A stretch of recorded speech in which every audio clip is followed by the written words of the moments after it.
अस्सलाम वालेकुम, मैं हूं अलीना फ़ारूक शेख। गुज़श्ता रोज़ ऑस्ट्रेलिया में जो अफसोसनाक दहशतगर्दी का वाक़या पेश आया, उसको भारत और इसराइल ने बग़ैर तहकीक, बग़ैर तस्दीक के पाकिस्तान के साथ जोड़ दिया। कहा हमला आवर का ताल्लुक़ पाकिस्तान से, लेकिन फिर वही हुआ जिसका ख़दशा था।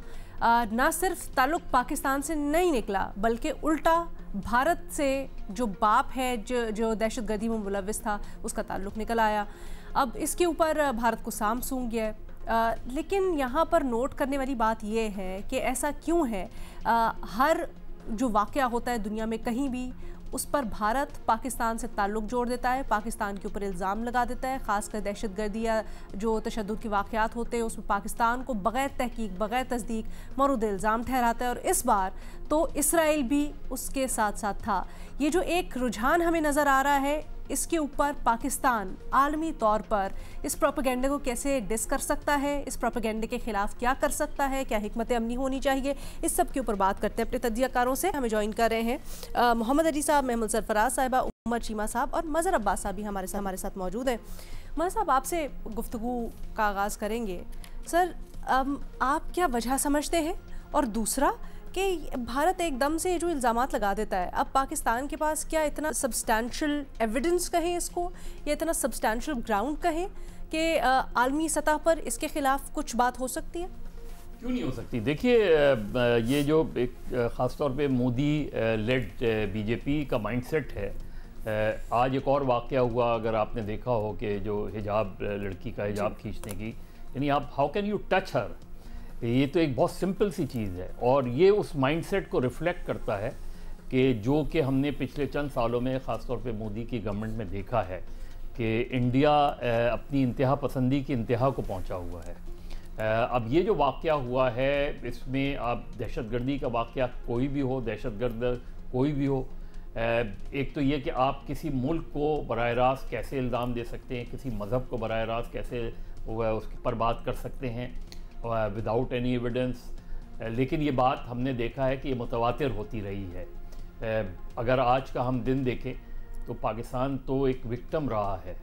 आज APS वाला वाक़या भी हुआ था, फिर 71 तो एक अलग वाक़या है। लेकिन APS को ही अगर आप देख लें कि किस तरीके से हमारे बच्चों को बेदर्दी से मारा गया था, तो ये एक हमने देखा है ख़ास तौर पे ये पैटर्न आफ्टर 9/11 इस्लामोफोबिया का।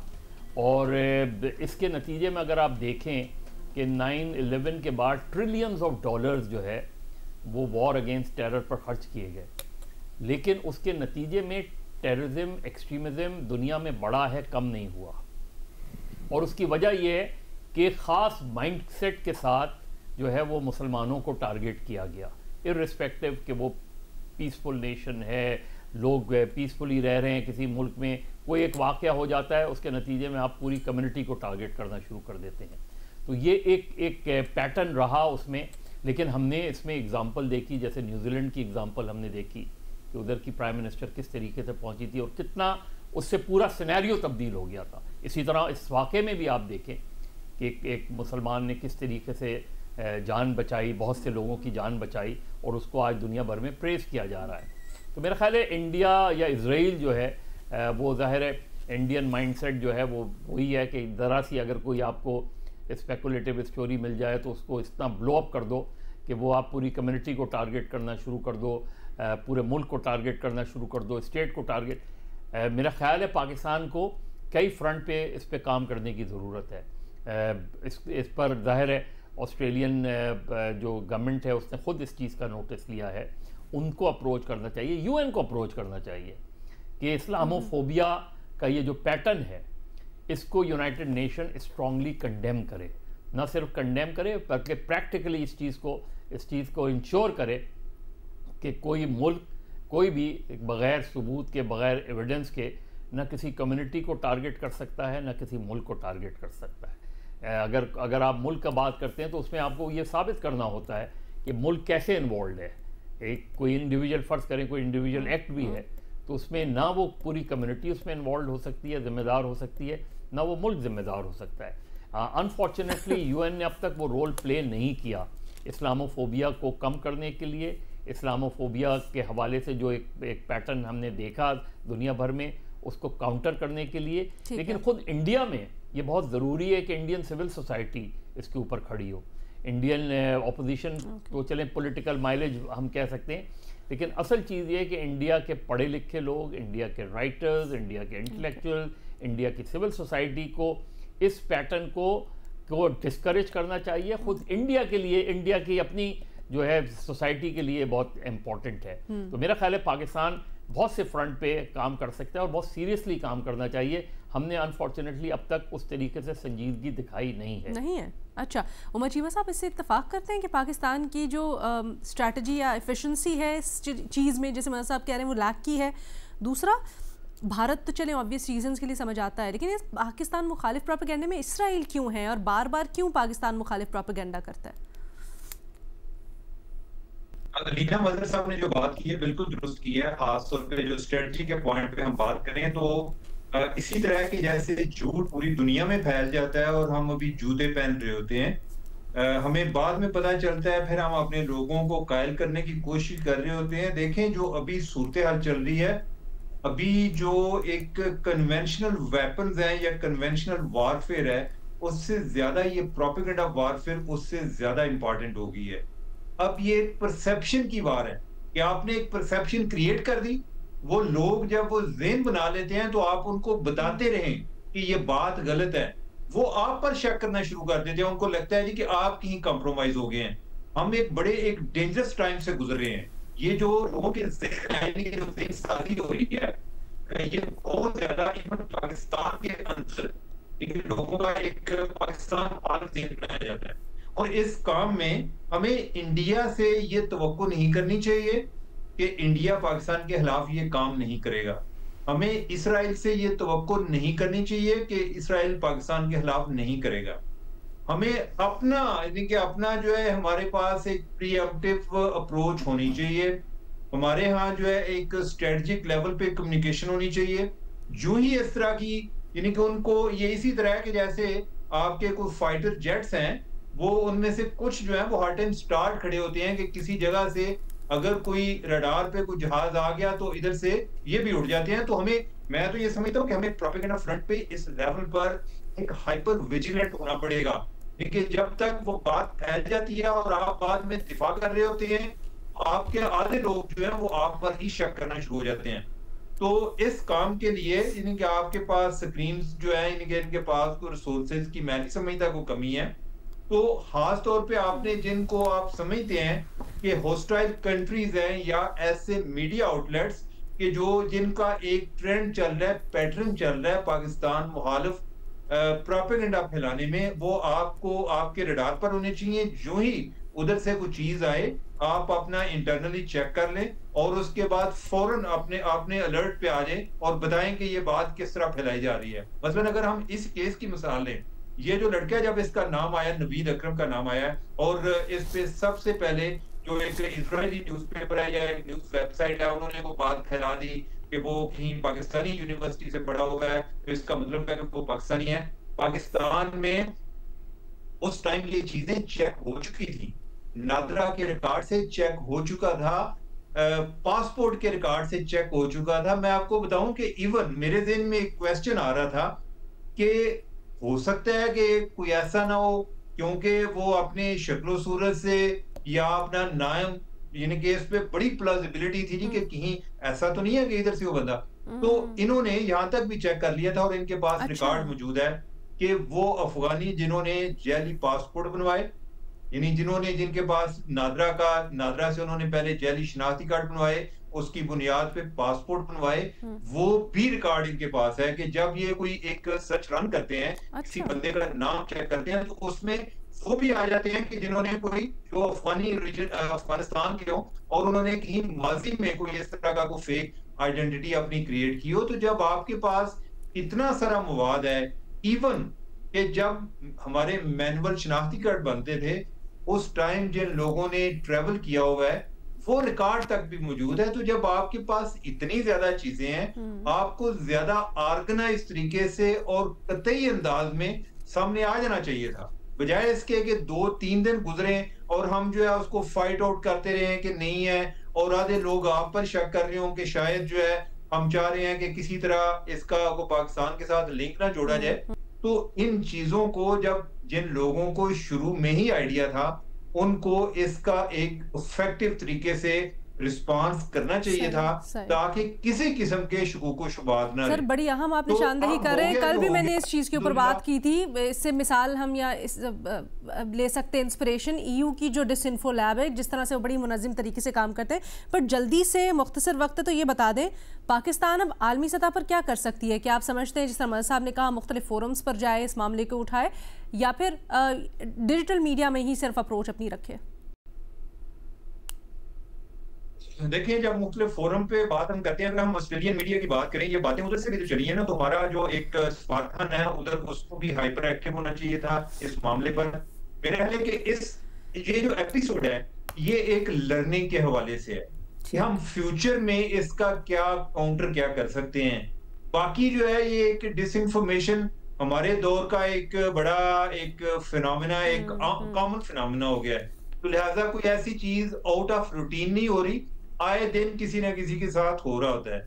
हमें इसके लिए एक स्ट्रेटजी जरूर तैयार करनी चाहिए, ताकि फ्यूचर में ये ना हो कि हम सोए रहें और हमारे जो एक एडवर्सरीज हैं, जो होस्टाइल कंट्रीज हैं, वो पहले से ही को पाकिस्तान के बारे में एक प्रोपेगेंडा क्रिएट करके लोगों के ज़हन में शुकूक व शुबात पैदा कर दें, कोई एक परसेप्शन क्रिएट कर दें। बिल्कुल सही। महमल, आपकी क्या राय है?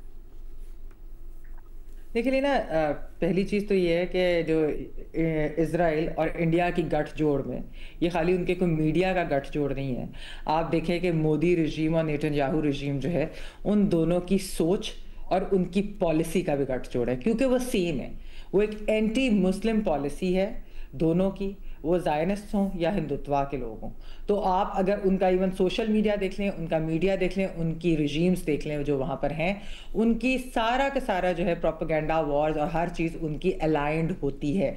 तो ये जो बात है कि इजराइल के बीच में आया, जहाँ भारत होगा वहाँ इजराइल भी साथ होगा, और ख़ास तौर पर अगर ये पाकिस्तान या किसी मुसलमान मुल्क के बारे में कोई चीज़ होगी, कोई इस तरह की प्रोपेगेंडा कैंपेन होगी। अच्छा, अब अलीना, अब आ जाए भारतीय गोदी मीडिया के ऊपर। एक तो खैर मैं कहूँगी कि बहुत ही उन्होंने जिस तरह की, कल अगर आप ट्वीट्स देख रहे हों, जो इंडियन जर्नलिस्ट में कुछ उनमें ऐसे भी जर्नलिस्ट थे कि जो एक ज़माने में जिनको सेन वॉइसेस में समझा जाता था, कल उनकी अगर आप टाइमलाइन देखें तो वो बिल्कुल ये था कि दहशतगर्द मुल्क है पाकिस्तान, पाकिस्तान सिर्फ दहशतगर्दी एक्सपोर्ट कर सकता है, पाकिस्तान और कुछ नहीं कर सकता। आज मैं उनकी टाइमलाइन देख रही थी कि कोई माफ़ी है, कोई ट्वीट्स डिलीट हुई है, नहीं। आज वो IPL के ऊपर ट्वीटें कर रहे हैं, आज उनको क्रिकेट याद आ रहा है, आज उन्हें कोई याद नहीं आया कि ये जो इंडियन निकला है, ये जो इस तरह की जो खबर सामने आई, उसके ऊपर कोई बात कर ले। अच्छा, फिर अलीना, आपने देखा होगा टाइम्स ऑफ इंडिया की एक ट्वीट थी, जिन्होंने एक्चुअली जो उन्होंने ट्वीट की कि father son duo visited Philippines on Indian passport, new details on Pakistan origin shooters. ये उन्होंने बाद में डिलीट भी कर दी ट्वीट, लेकिन सोचे कि लिख रहे हैं कि वो इंडियन पासपोर्ट पे ट्रैवल किया और फिर कह रहे हैं कि पाकिस्तान ओरिजिन शूटर्स। ठीक है, यानी कि ये एक मजाका खेज भी चीज़ है, लेकिन एक बड़ी अनफॉर्चुनेट है। खैर, फैसल तनवीर है, उन्होंने ज़रार खोड़ो साहब को जवाब दी ट्विटर के ऊपर। बहुत उनकी एक्चुअली जो लाइन थी बड़ी अच्छी है कि general rule for relying on Indian info source, it's absolutely fake unless proven otherwise thrice, then it's a maybe at best. अब ये बात सही है, इंडियन सोर्सेज से जो भी चीज़ आती है लीना, अब उनके एक जर्नलिस्ट है अमन सिंह चीना, उन्होंने ट्वीट भी की कि ये दिस इज एम्बैरेसिंग टू से द लीस्ट, और उन्होंने कहा कि मैं भी कल यही पाकिस्तान को ब्लेम कर रहा था इस सारी चीज़ के ऊपर। तो आप मुझे बताएं लीना कि इंडियन मीडिया ने यकसू होकर क्यों ये बात की? बेसिकली उसकी वजह है वो ये कि वो हमें जंग में तो हरा नहीं सके, उनको गुस्सा ही बड़ा है मोदी हुकूमत के ऊपर भी, लेकिन जाहिर बात है वो मोदी को तो कुछ कह नहीं सकते, कोई गोदी मीडिया है। तो इसलिए वो क्या करते हैं कि कोई भी चीज़ हो, वो पाकिस्तान को अटैक करने के लिए, एक्सप्लॉइट करने के लिए, वो इस तरह की प्रोपेगेंडा वॉर्स, प्रोपेगेंडा कैंपेन्स का हिस्सा बन जाते हैं। और एक और भी फ़र्क है लीना, वो ये कि इंडियन मीडिया, अगर आपने कल देखा हो, वो ग्लोट कर रहे थे कि पाकिस्तानी है, हालांकि हम यहाँ पर बात कर रहे थे कि दहशतगर्दी का किसी कंट्री ऑफ ओरिजिन या किसी मजहब, किसी के साथ उसका ताल्लुक नहीं होता।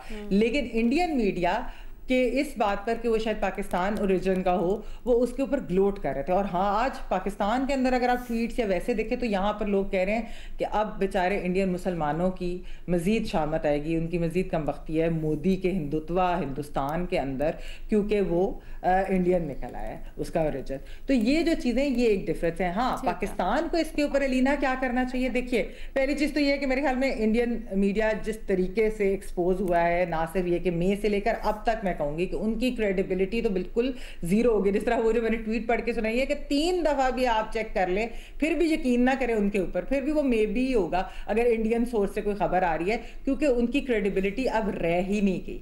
तो एक तो ये चीज़ है कि वो वैसे ही एक्सपोज हो जाते हैं। दूसरा है कि उनको फैक्ट चेक जरूर करना चाहिए। हाँ, आप जो मुल्क की सतह के ऊपर, डिप्लोमेटिक सतह के ऊपर, आपको ये हर जगह हाईलाइट करना चाहिए विद एविडेंस कि उनके मीडिया ने क्या रिपोर्ट किया, उनके गवर्नमेंट अलाइंड अकाउंट्स क्या ट्वीट कर रहे थे, किस तरह की एक फेक प्रोपेगेंडा मुनज़्ज़म कैंपेन जो है वो हिंदुस्तान की तरफ से चलाएगी पाकिस्तान के खिलाफ। हालांकि आप देखिए कि ऑस्ट्रेलियन अथॉरिटीज़ ने जिस तरीके से सेंसिटिवली इस पूरे मैटर को हैंडल किया, और उन्होंने कहा है कि इसका किसी मजहब या कम्युनिटी या इन चीज़ों से ताल्लुक नहीं है, लेकिन हमने देखा कि भारत के अंदर एक जो ग्ली थी, आज जो है उनका मीडिया जो है वो पलटी खाकर अब वो कोई इसके ऊपर ज़्यादा कमेंट नहीं कर रहे, सिर्फ खबर रिपोर्ट कर रहे हैं कि हैदराबाद ने ये जो है उनके प्रोविंस ने ये उन्होंने, उनके अथॉरिटीज़ ने ट्वीट किया और ये उन्होंने स्टेटमेंट दी है, और उसके ऊपर बात करें और कुछ नहीं कर रहे। सैयद मोहम्मद अली साहब, अब 2 चीज़ें, एक तो आप ऑब्वियसली अपनी सजेशंस देंगे हिकमत अमली से मुतालिक, दूसरा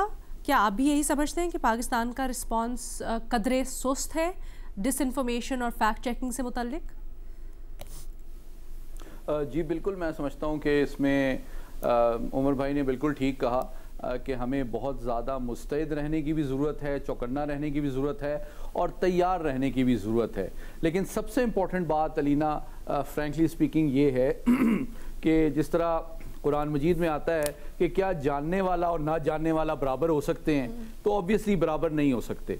तो अगर आपने इंफॉर्मेशन को, अगर जिस तरह कहा गया इस दौर में वेपनाइज कर दिया गया है, तो चाहे वो इंडिविजुअल लेवल पे हो, स्टेट लेवल पे हो, तो आपने उसके लिए तैयारी कानूनी एतबार से भी करनी है, सिफारती एतबार से भी करनी है, अपने तालीमी निज़ाम को भी देखना है, अपनी पॉलिसी को भी रिव्यू करना है, और फिर आपके मीडिया के अंदर ऐसी सकत और ऐसी सलाहियत होनी चाहिए कि वो हक़ाइक़ को बर वक्त और भरपूर अंदाज में सामने ला सके।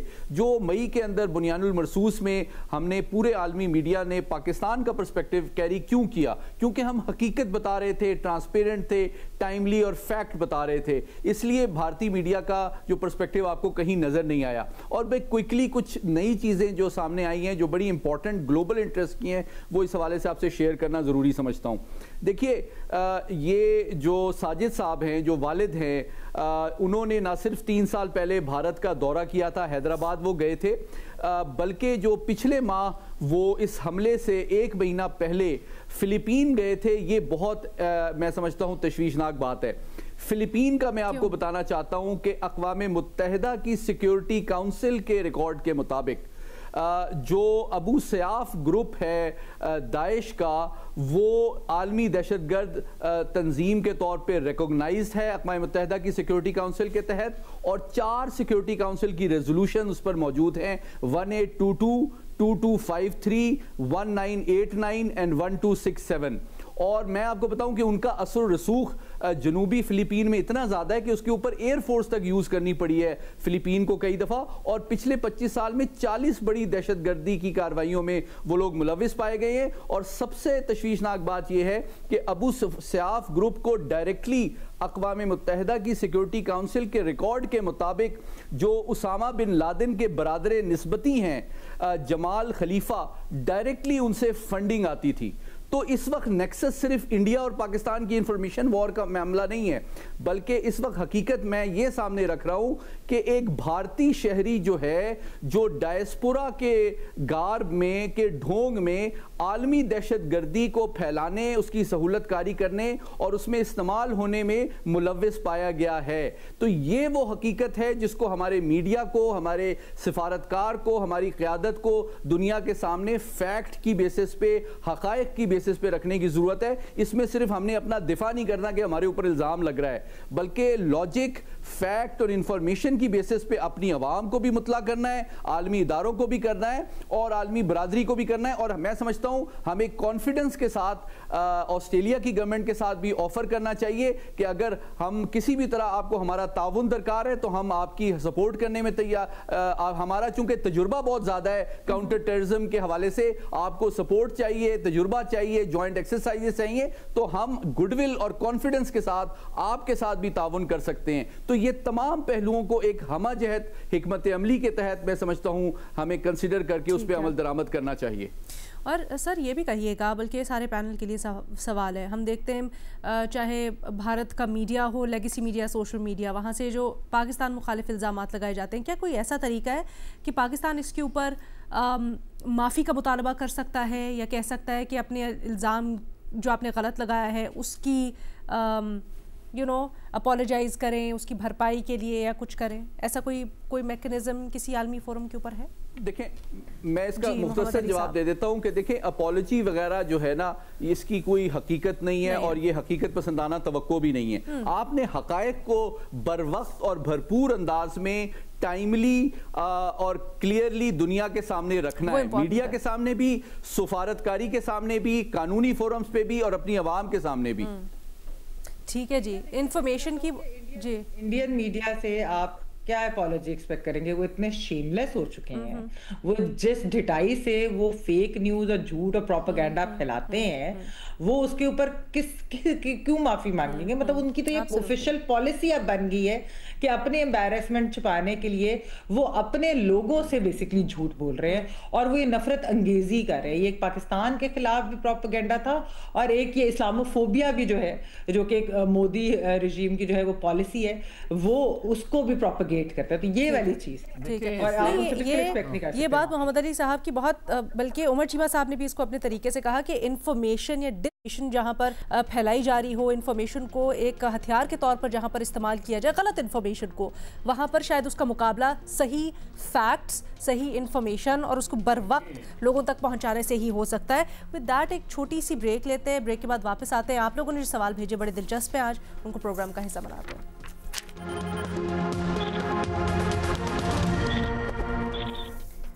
Welcome back. आप लोगों के भेजे गए सवाल तज्जियाकारों के सामने रखते हैं। मज़हर साहब से करते पहला सवाल। मज़हर साहब, पूछा जा रहा है कि हुकूमत ने इशारा दिया है कि अगर पीटीआई क़यादत जेल मैनुअल की पाबंदी करे तो इमरान खान से मुलाकात मुमकिन हो सकती है। क्या बर्फ़ पिघल रही है या फिर ये कहना कबल अज़ वक्त है? पहले हुकूमत बताए तो जेल मैनुअल है क्या? क्या जेल मैनुअल में नहीं है कि हर हफ्ते मुलाकात होनी चाहिए? तो हर हफ्ते मुलाकात होती है, आप तय कर लें, आपने फैमिली को मिलवाना है, लॉयर्स को मिलवाना है, तो जेल मैनुअल में मुलाकात तो तय है। जेल मैनुअल में बताए हुकूमत के कंडीशंस क्या हैं जेल मैनुअल में, मुलाकात के दौरान क्या गुफ्तगू हो सकती है। मेरा नहीं ख्याल कि जेल मैनुअल में कोई इस तरह की कंडीशंस हैं। जेल मैनुअल में कहीं नहीं लिखा कि आप सियासी गुफ्तगू नहीं कर सकते। अच्छा, तो पहली चीज़ ये कि हुकूमत बताए, जब हुकूमत ये कहती है ना कि जेल मैनुअल के मुताबिक हो तो वो हो सकती है, तो जेल मैनुअल आप बताएं। तो जेल मैनुअल में इतना तो तय है कि फैमिली को मुलाकात से आप नहीं रोक सकते जेल मैनुअल के मुताबिक, तो फैमिली को रोका जा रहा है उसमें। उन्होंने कोई इस तरह की चीज़ें की हों तो एक अलग बात है। फिर लॉयर्स, उनके लॉयर्स, उन पर मुकदमात चल रहे हैं, उनकी हेयरिंग आप लॉयर्स को कैसे नहीं मिलने दे रहे? तो हुकूमत पहले अपने रवैये को तो रिविज़िट करे। दूसरे पर ये इल्ज़ाम रखने से पहले या ये कहने से पहले कि जेल मैनुअल के मुताबिक अगर वो मुलाकात करना चाहें तो चीज़ें आगे बढ़ सकती हैं। तो स्पेसिफ़िकली चूँकि मैं जेल में इस तरह की पॉलिटिकल प्रिजनर्स हों या इवन अदरवाइज़ उनके ट्रायल में भी जाता रहा हूँ, कवर भी करता रहा हूँ, ये भी पता है कि जेल मैनुअल में किस तरीके से मुख्तलिफ़ सियासी जमातों की जो पार्टीज़ है जब जेल में जाते हैं, मैं उसकी बात कह रहा हूँ, जो पुलिस कस्टडी या किसी और कस्टडी में होते हैं वो अलग बात है। लेकिन एक मरतबा कोई प्रिजनर जेल चला जाए तो उससे उसके पूरे एक है कि खाना लाना, मुलाकातों का टाइम मुकर्रर होता है, मुलाकातों का दिन मुकर्रर होता है, तो ये तो जेल मैनुअल में है। तो क्या हुकूमत उस जेल मैनुअल को फॉलो कर रही है? क्या जेल सुप्रिटेंडेंट उस जेल मैनुअल को फॉलो कर रहा है? जेल सुप्रिटेंडेंट को दरख्वास्त जाती है इतनी मरतबा, क्यों नहीं मुलाकात कराई जाती? इसका कोई रीज़न आज तक ना जेल सुपरिटेंडेंट की तरफ से कोई एक बयान नहीं आया कि क्यों मुलाकात नहीं करवाई गई फैमिली की, क्यों बहनों की मुलाकात नहीं करवाई जाती, क्यों उनके लॉयर्स की मुलाकात नहीं करवाई जा सकती। तो जेल मैन्यूअल को तो गवर्नमेंट वायलेट कर रही है। ठीक है, तो मेरा ख्याल है उनको इस चीज़ को, और इसको कंडीशनल नहीं करना चाहिए। बातचीत के मामला कुछ और होते हैं, मुलाकात के मामला कुछ और होते हैं। ठीक है, बहुत शुक्रिया मज़हर अब्बास साहब। आगे बढ़ते हैं, मोहम्मद अली साहब से सवाल करते हैं। सर, सानिहा 16 दिसंबर के बाद बनने वाला नेशनल एक्शन प्लान 11 साल गुजरने के बावजूद मुकम्मल तौर पर नाफिज नहीं हो सका। क्या इसकी वजह यह है कि मुल्क में अब तक कौमी मफाद पर सबको एक सफ़ में खड़ा करने वाला माहौल नहीं बन सका? अलीना, मैं समझता हूँ कि इसकी बुनियादी जो 2 वजूहात हैं। पहली बात जो है वो ये है कि हमारा जो सोचने का अंदाज़ है वो उसमें तब्दीली अभी तक यूँ लगता है कि नहीं आई है।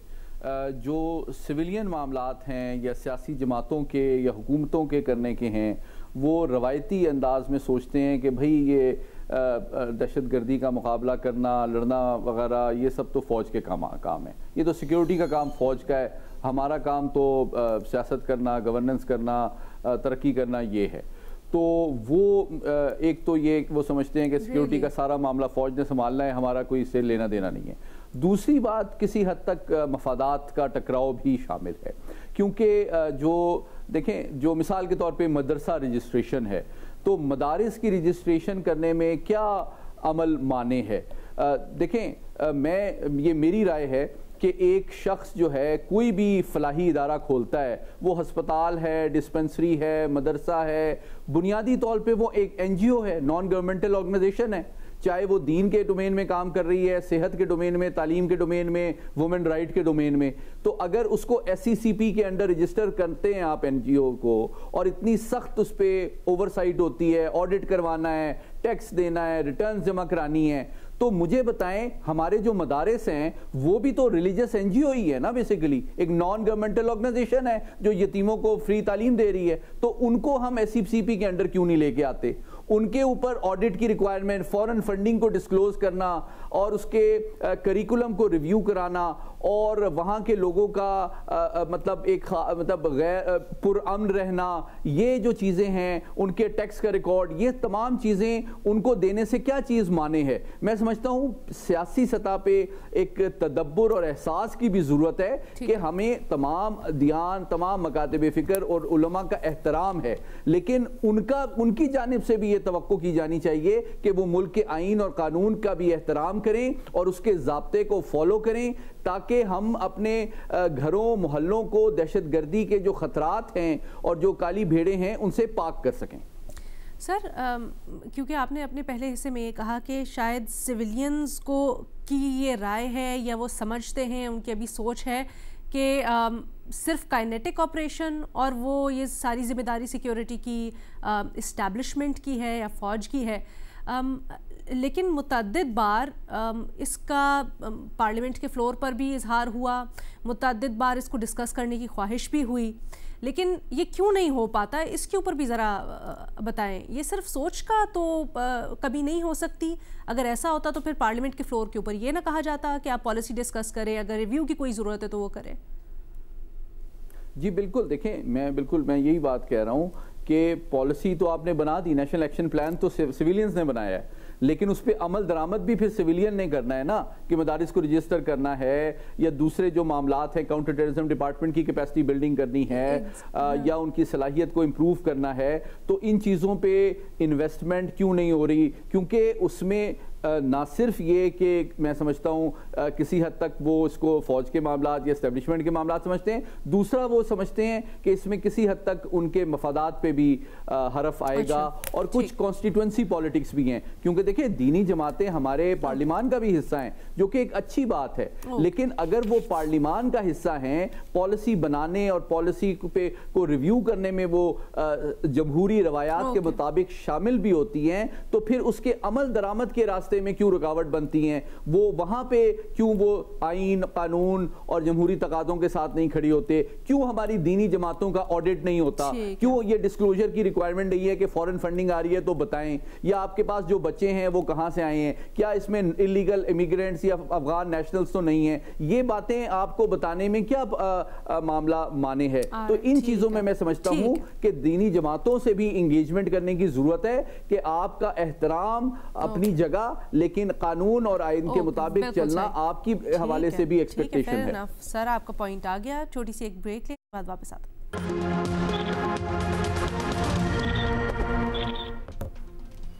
वेलकम बैक जी। अब महमल से करते हैं यूट्यूब का सवाल। महमल, पूछा जा रहा है कि माजी में भारत में मोदी दौर में हिजाब पर बहस देखने में आई है, ऐसे में बिहार के वाक़े की ये बात कर रहे हैं जहां पर देखा गया कि वज़ीर आला बिहार ने एक लड़की का जो वहां डिग्री लेने के लिए आई थी उनका हिजाब या उनका जो बुर्का था उसको नीचे खींचा। इसके ऊपर ये पूछा जा रहा है कि भारत की जानिब से इस्लामोफोबिया को हवा देने का मकसद क्या है? रीना, देखिए, जो मोदी का हिंदुस्तान है, हम उस पर बहुत बात कर चुके हैं कि वहाँ पर एक हिंदुत्व रजीम है और जो इस्लामोफोबिया और एंटी मुस्लिम वहाँ पर सेंटिमेंट है। मैं आपको बताऊँ, मैं जब वो वीडियो मैंने देखी तो मुझे इतना गुस्सा आया और उस खातून की जो एक हेल्पलेसनेस थी, क्योंकि वो आगे से कुछ कह भी ना सकी, कुछ कर भी ना सकी, वो ये बताता है कि मोदी के हिंदुस्तान के अंदर मुसलमान अपने राइट्स के लिए भी बात करते हुए उनको डर लगता है। वरना ये कोई और मुल्क होता अलीना, तो ये जो चीफ मिनिस्टर है, ये ना सिर्फ ये कि मुस्ताफ़ी इसको होना पड़ता है, इसके ऊपर हरासमेंट का केस चलता कि उसने किस तरीके से किसी के को हाथ किसी औरत को कैसे लगाया इस तरीके से जो है। और दूसरा ये कि उनका जो भी रिलीजियस उन्होंने अपनी निकाब किया हुआ था वो कैसे आप हटा सकते हैं, आप किसी भी मजहब के हों, आप किस तरीके से ये कर सकते हैं। और मुझे बताएं कि उधर कोई मुस्लिम लीडर अगर ये चीज़ करता किसी और मजहब के खातून के साथ या इवन आदमी के साथ, तो फिर क्या रिएक्शन होना था। तो आप रिएक्शन का डिफरेंस भी देख लें।